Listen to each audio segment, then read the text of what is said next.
everyone. Welcome back to Showers of Ibukun podcast. My name is Ibukun Christian. I am your host here on Showers of Ibukun podcast, where the goal is for you to be at peace in every way, every day. Yeah, that's how we roll here. If this is your first time, you're welcome, you're welcome on board. And if you're coming back, thank you for sticking around. You're welcome. You're welcome. All right. So correct me if I'm wrong, but I believe everybody has something that they don't like. Like they've always not liked it as a child and even up to when they are grown as adults. Maybe they've never liked, I'm thinking of house chores. Maybe they've never liked sweeping and they would never like sweeping. Maybe there's something that you don't like too. Like there's some people it's food. Some people, yeah, I don't used to like honey, but now I love honey. But there are just some things that they'll never cross. Never. One of the things that I had never liked as a child up till now is people raising their voice at me. Mm-mm. Don't do it, please. I don't like it. And imagine my predicament growing up in Africa, Nigeria to be precise. It's almost inevitable to have people raise their voices at you, whether your parents or teachers in school or whatever. Somehow you will experience it. I've experienced a lot of it. I remember that when I was in the university, I had an episode of that. Now imagine that as a little child, I never liked that. So it's like as I keep growing, I keep experiencing cases like that.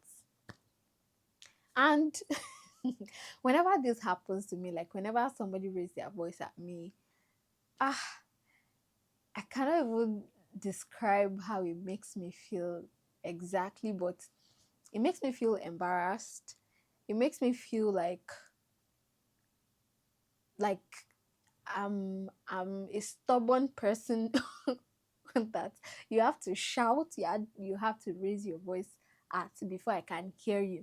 So I'm always like, hey, I'm not deaf. Why do you? I mean, I don't say that because, of course, it will be somebody older than me that is shouting at me. So I don't get to say anything. But in my mind, I'm like, but I'm not deaf. But I can hear you. Are you saying that if you don't get to that extent of raising your voice at me, I'm not going to hear you? So it makes me feel sad. It makes me feel embarrassed. And I don't know, it just makes me kind of lose my composure at that time. So I had this episode at the university at my earlier years in school, maybe like 100, 200 level thereabouts. So I was going about this course registration. You know how you do those registrations at the beginning of the semester and all that. So I was doing mine and I had issues with registering some of my courses. So I went to seek help at ICT department. I got there, I met some people, I joined the queue, and I already saw the way this guy was answering and attending to people. So I was already rehearsing what I was going to say. Because this was going to be like my first time going there. So I was just rehearsing what I was going to say. And it was my turn. And I was just trying to explain.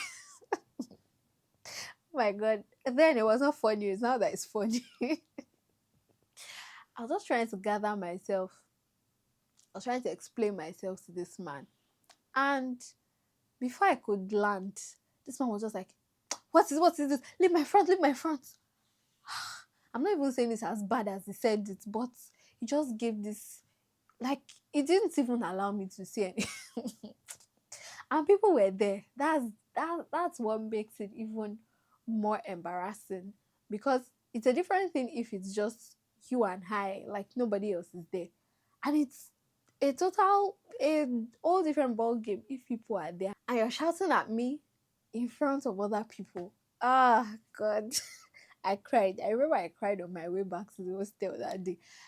I just felt so down, you know. And then there was this other episode. This one was worse. And this one happened when I was already a lawyer. Like, I'd already started practicing litigation.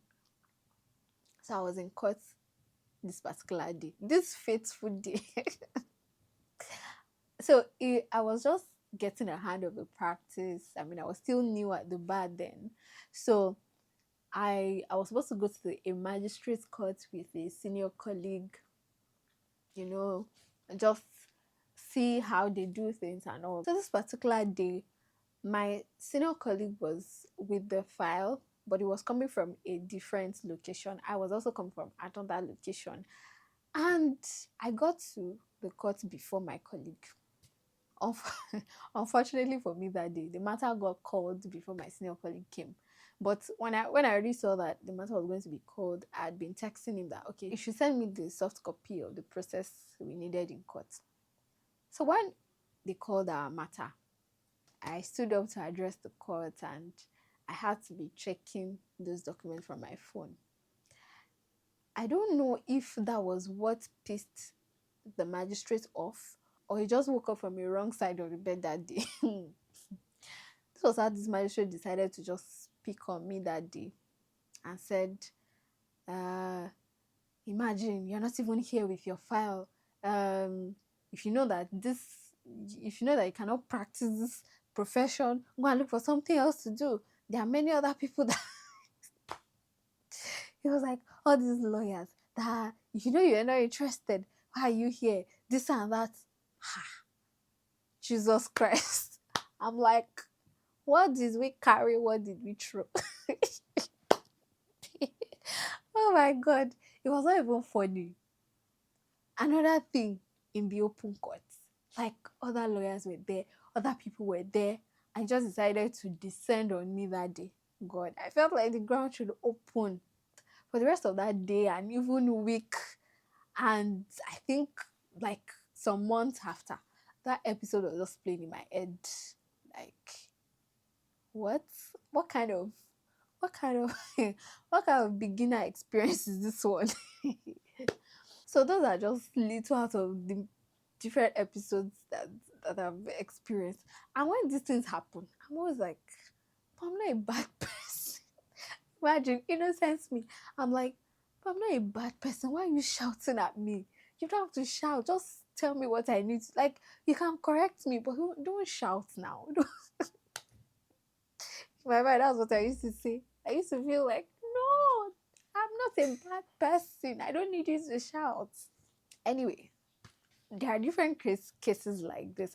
I think this is probably applicable to anybody because I don't know who would actually like people shouting at them. There's just this tension it brings that it makes one feel very uncomfortable. And I mean, there are cases that we also find ourselves in where we are even the ones that does these things and we don't know. Maybe you even intended to say something else or no, like maybe you acted in a particular way and you intended it for something else, but the other person got another interpretation or your mind was not even there when you did whatever you did and the other person took note of it and it meant something bad to them. There was an experience that Mrs. Ibukun Awoshika shared. She said she was supposed to attend a wedding or so, and there was this makeup artist that was doing the makeup for people around, and she was after the time like, "Hey, time is good. We need to get out of here as soon as possible. We are going to church." So then I think when she was done, the makeup artist met her and said, "Oh, that ma, can I do your makeup?" And she was like, "Ah, no, no, no, no, that she's late and all that." And she just, she was rushing, and so she declined. Unfortunately, at the time, she said the makeup artist actually interpreted it to mean that she wasn't worthy of making her up. like maybe she wasn't good enough, or that she was just not good enough for her. And this was the mindset that the makeup artist carried for some years. And I think maybe she eventually had an opportunity to meet her again, and she got to know that this person had been carrying this mindset all the while. And she had to apologize that, oh my God, no, this is, in fact, like, she hugged her and said, no, this is not what, I was just in a hurry, you know.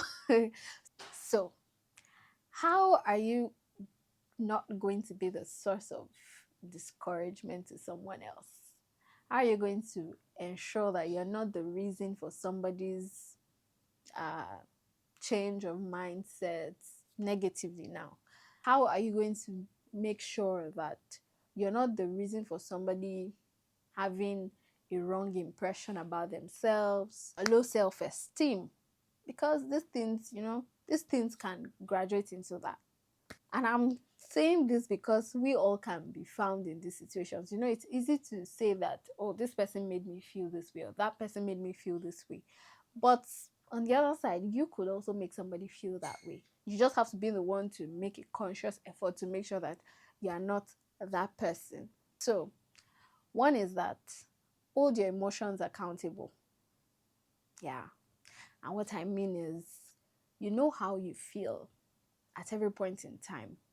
Ensure to always account for why you're feeling that way, what led to something and then made you to start to feel that way.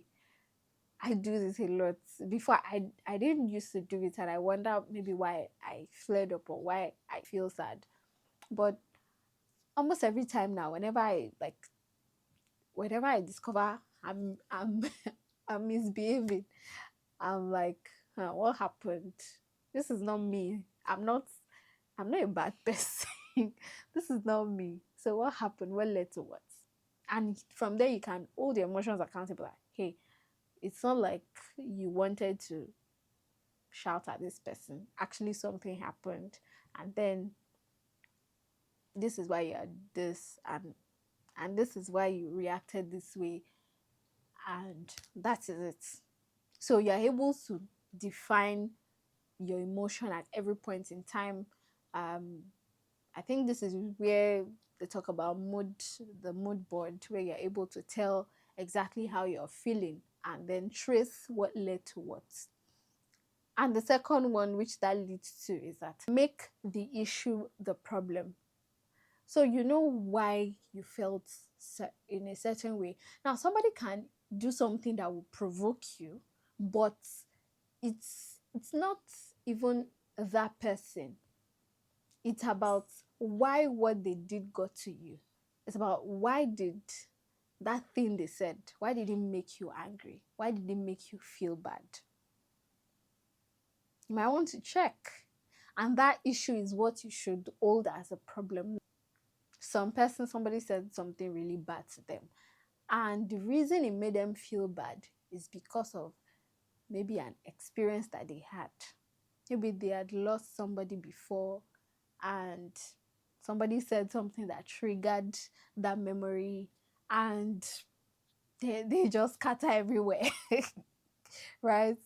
They just scatter everywhere. For example, I remember that I recently saw a video of a guy who slapped a preacher.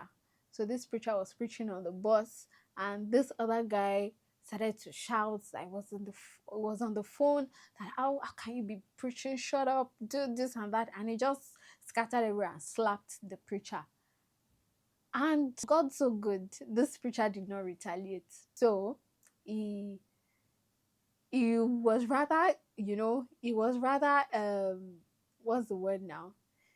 He rather intensified in his preaching and telling him how much God loves him and this and that. In fact, he told him to slap him on the other cheek since he already slapped one. So this other guy started to break down that, what are you saying? How can you not, the guy was shocked, like, how can you not react? So, and then eventually this guy broke down and broke down to the extent of saying that he just lost his grandparents and he had prayed that God should heal them, and they still died. And that was why, that was actually the issue. Not that he was angry that the guy was preaching. It was just that at that time, his emotion was already at the edge. And so he just flared up. So the issue, make the issue the problem. And this will prevent you from transferring aggressions on people and then maybe making somebody feel bad. And then this other person is wondering, what did I do? Maybe the person merely stepped on you and you eat the person. And the person is looking at, what you are doing is not proportionate to what I do now, you know? And the last one is that apologize after the burst out. Because sometimes you may not remember to hold your emotions accountable. You might not remember to start evaluating or analyzing what the issue is, and then you just still burst out and make somebody feel somehow. But after you're done, ensure to apologize. Ensure to apologize. It's not weakness. Some persons, they know that they've done bad after the bursting out, and they feel ashamed. Because of the shame, feel like, how can I go back and pack up my mess? No, it's not weakness. It shows that you know what you're doing and you're not being governed by that situation. So you chose that, hey, this is not who I am. That was just an issue that came up and I flared up. No, at my core, that's not who I am. And then you come back to apologize and let the person know that, hey, this is not what I meant. Though for some persons they may not understand immediately and be able to forget it, but at least the fact that you apologize show that you're holding yourself accountable and you truly regard them, and that's why you're coming back to apologize. So I mean, why not? You should do that after you've bursted out. And this is one of the ways to make people feel loved this season. Yeah. Okay, guys, I hope that you had a good time today, and share with people. Leave your comments. Let me know what you enjoyed in particular. And you might just want to share your own episode of Gbazbos when you flared up. Anyway, don't forget to subscribe. Like this video if you do. All right. I wish you a lovely weekend, and I'll see you in the next video. Bye.